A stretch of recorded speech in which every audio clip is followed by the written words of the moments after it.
Nang maglahong parang bula si Senador Ronald Bato de la Rosa matapos ang 3 araw na pananatili sa Senado, nakabinbin sa Korte Suprema ang 2 petisyon niya para harangin ang warrant of arrest ng International Criminal Court. Noong Miyerkules, walang inilabas na TRO ang SC pero pinasasagot nito ang gobyerno. Kahapon, nagsumite ang Office of the Solicitor General ng komentong may 83 pahina. Hiling nila, ibasura ang petisyon ni De La Rosa dahil sa lack of merit o kawalan ng sapat na basehan. Sabi nila ang mga naging hakbang ni De La Rosa ay maituturing na galawan ng isang pugante na walang karapatan sa anumang judicial relief.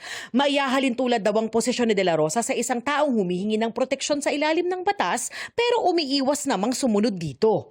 Wala pang tugon ang kampo ni De La Rosa. Nauna namang sinabi ng abogado niyang si Attorney Jimmy Bondoc na tatalima sila sa mga legal na kautusan alinsunod sa standard procedure. Hanggang ngayon, wala pa raw silang nakukuhang kopya ng anumang warrant sa kabila ng paulit-ulit nilang request. Wala pang impormasyon tungkol sa kinaroroonan ni De La Rosa pero sinabi ni Justice Secretary Frederick Vida noong Biyernes na may leads na sila kung nasaan ang senador.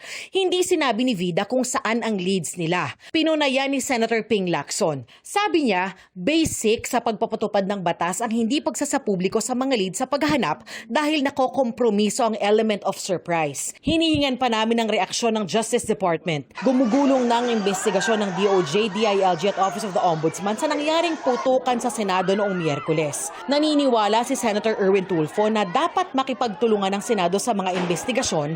Marami kaming katanungan kami sa minority. We have a lot of questions na needs answer. Siguro si Senator Cayetano lang makakasagot sa Monday. Kailangan siguro ipaliwanag and the people are waiting. Ano ba talaga? Was it staged? Was the Senate under attack? Darlene Kai, Nakatutok, 24 Oras.